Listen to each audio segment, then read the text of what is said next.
kalau bicara istighfar anak buat orang tuanya, apakah itu akan menyelamatkan orang tuanya dari azab kubur? Nah, bukan hanya anak sama orang tua. Tadi kita sampaikan bagaimana Nabi SAW ketika beliau selesai menguburkan jenazah, beliau berdiri, lalu beliau mengatakan kepada para sahabatnya, istaghfiru li akhikum. Mohonkan ampun buat saudara kalian. Mohonkan ampun. Jadi yang berdoa memohonkan ampun ini nggak harus anak.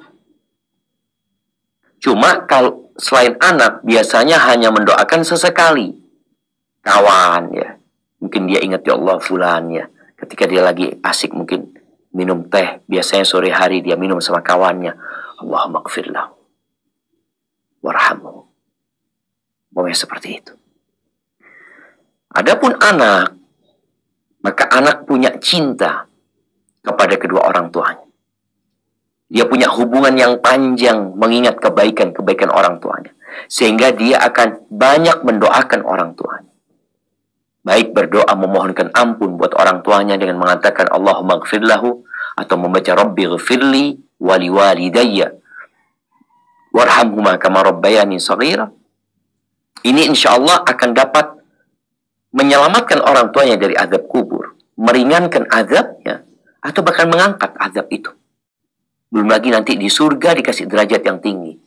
Apakah hanya berkaitan dengan doa dan istighfar?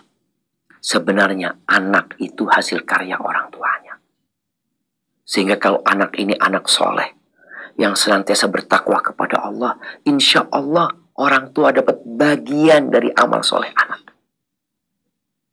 Maka kalau tanya amalan apa saja yang dapat menyelamatkan orang tua yang sudah meninggal dunia di alam kubur mereka, maka jadilah engkau orang soleh.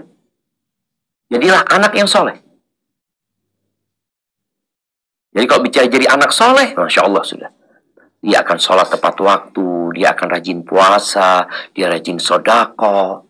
Walaupun sodako dia mungkin tidak dia untukkan orang tuanya dapat. Apalagi kalau dia sodako atas nama orang tuanya. Jadi seperti itu. Jadi seorang anak, kalau bicara amal apa saja, selain engkau mendoakan kedua orang tuamu, jadilah engkau anak soleh yang senantiasa melakukan ketaatan dan jalin hubungan baik dengan orang-orang yang dicintai orang tuamu. Itu juga akan menjadi bentuk kebaktianmu kepada orang tua, dan semoga akan meringankan azab di dalam kubur kalau diazab ya, kalau tidak menambah nikmat buat kedua orang tuanya. Hadza wallahu a'lam bishawab.